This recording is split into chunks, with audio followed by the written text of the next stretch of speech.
Kampanye politik sudah berakhir di tanggal 10 Februari 2024, di mana tahapan pemilu saat ini sudah berlanjut ke masa tenang pemilu, di mana pada masa ini tidak boleh lagi digunakan untuk aktivitas ataupun kegiatan kampanye apapun. Dan masa ini berlaku selama 3 hari, sejak tanggal 11 Februari hingga tanggal 13 Februari, ataupun 1 hari sebelum pemungutan suara.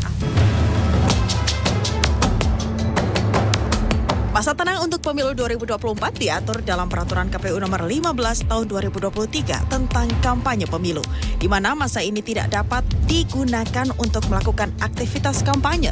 Sejumlah warga berpendapat adanya masa tenang selama 3 hari ini dapat memberikan ruang netral yang dibutuhkan masyarakat untuk mempertimbangkan pilihan kandidat secara lebih matang dan jernih.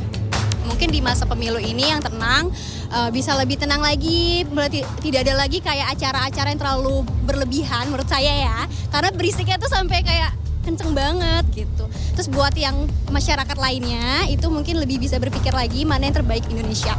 Mau 1, 2, dan 3 semuanya baik. Semoga itu yang terpilih adalah orang-orang yang terbaik.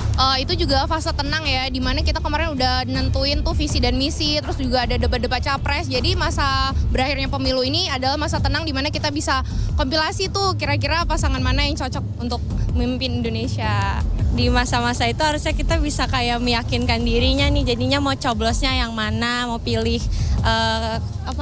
paslon yang mana gitu. Sama sih, kita imbangin pilihan kita sesuai visi misi yang udah disampaikan sama paslon 1, 2, 3. Jadi ya buat imbangin kita harus pilih yang mana. Menurut saya itu bagus ya, karena selama ini kan kita kayak melihat banyak baliho-baliho di jalan. Itu kayak lebih menggiring kita memilih siapa.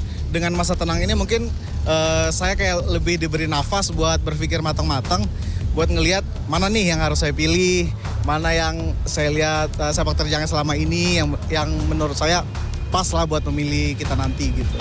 Ya itu positif ya, jadi memberikan ruang dan waktu pada masyarakat untuk berpikir ya. Jadi paslon mana sih yang paling tepat untuk kita pilih sebagai presiden di masa mendatang.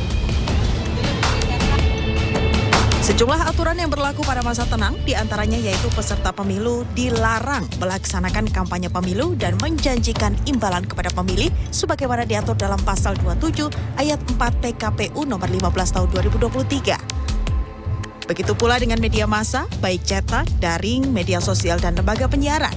Dilarang menyiarkan berita, iklan, atau bentuk lainnya yang mengarah kepada kepentingan kampanye. Hal ini berdasarkan pasal 56 ayat 4 PKPU nomor 15 tahun 2023. Selain itu, lembaga survei juga dilarang mengumumkan hasil survei pemilu.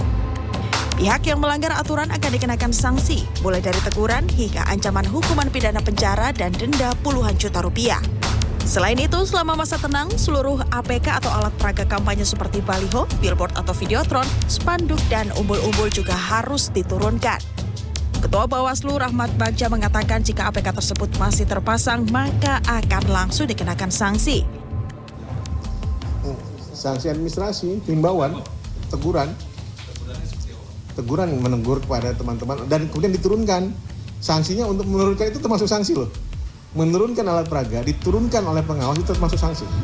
Ia menambahkan seluruh pihak baik dari peserta pemilu, lembaga hingga masyarakat harus bersama-sama menjaga ketertiban selama masa tenang. Hal ini demi terwujudnya pemilu 2024 yang bersih, jujur, dan adil. Tim Liputan CNN Indonesia.